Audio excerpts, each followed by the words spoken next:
أشرف الأنبياء والمرسلين وعلى آله وأصحابه أجمعين. أعوذ بالله من الشيطان الرجيم. يا أيها الذين آمنوا أطيعوا الله وأطيعوا الرسول ولا تبطلوا أعمالكم. أما بعد. حاضرین مجلس، اس پر رونق مجلس کا عنوان زبان زد عام ہے. اسی عنوان کے تحت اپنے خیالات کا اظہار کرنا چاہوں گا. جناب صدر، تقلید ایک جمود ہے جو اسلام کی طبیعت اور مزاج کے بالکل خلاف ہے.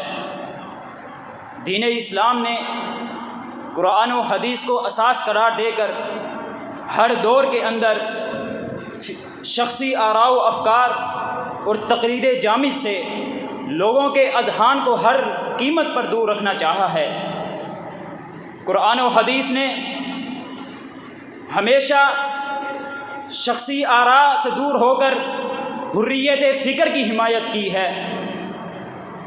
صحابہ، تابعین و تبع تابعین رضوان اللہ علیہم اجمعین نے ہمیشہ قرآن و حدیث کو ہی شریعت اور احکام فقہی کا مصدر سمجھا ہے.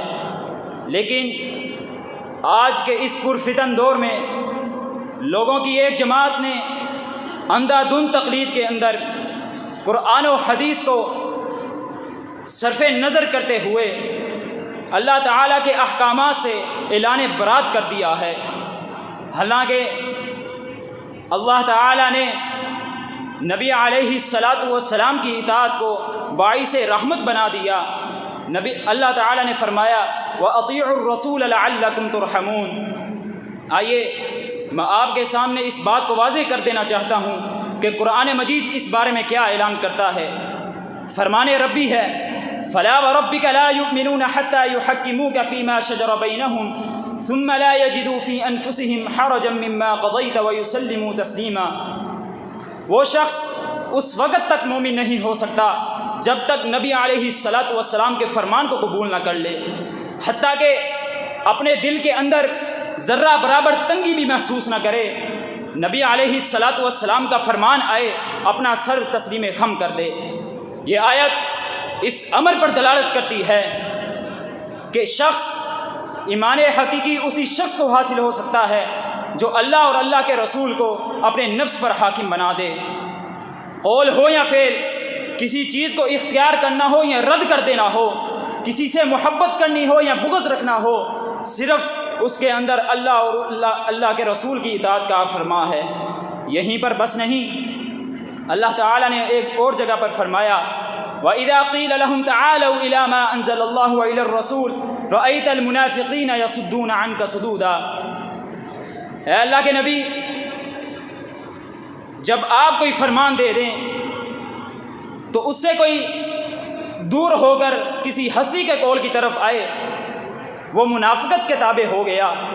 لیکن مومن کی شان تو یہ ہے انما كان قول المؤمنین اذا دعوا الى اللہ ورسولہ لیحکم بینہم ان یقولوا سمعنا واطعنا.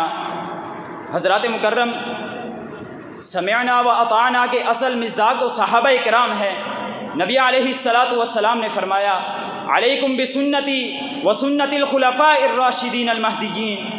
اتنی عزت پانے والے، مہدیین کا تاج اپنے سروں پر سجانے والے نبی علیہ الصلاۃ والسلام کے فرمان کے مقابلہ میں کسی شخص کے اجتہاد کو پر بھی غور و خوض نہ کرتے تھے. بخاری میں ہے مروان بن حکم نے کہا کہ میں اس دور میں موجود تھا جب حضرت عثمان غنی رضی اللہ تعالی عنہ کی خلافت تھی، تو تب حج تمتع اور حج قران سے منع کرتے تھے. لیکن حضرت علی رضی اللہ تعالی عنہ نے دیکھا تو یوں کہہ کر احرام باندھا لبیک بعمرہ وحجہ، اور یہ کہہ دیا کہ نبی علیہ الصلاۃ والسلام کے فرمان کو کسی کہنے پر ترک نہیں کر سکتا. میرے بھائیوں، ائمہ اربعہ نے بھی اس بات کا اعتراف کیا ہے. اگر ہماری بات کے مقابلہ میں کوئی صحیح حدیث آ جائے تو ہماری بات کو ایک کونے میں لگا دینا. کہیں پر امام ابو حنیفہ اور امام شافعی اس بات کا اقرار کرتے ہوئے نظر آتے ہیں اذا صح الحدیث فهو مذہبی.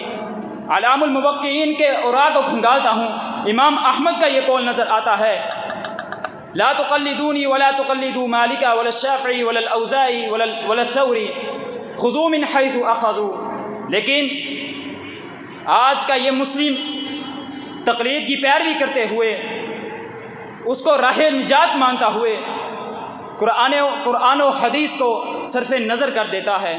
شاعر نے اس منظر کی عکاسی کرتے ہوئے کیا خوب کہا، ان غلاموں کا یہ مسلک ہے کہ کتاب ہے ناقص، ان غلاموں کا یہ مسلک ہے کہ کتاب ہے ناقص، کہ سکھاتی نہیں مومن کو غلامی کے طریق، کہ سکھاتی نہیں مومن کو غلامی کے طریق۔ وما توفیقی الا باللہ۔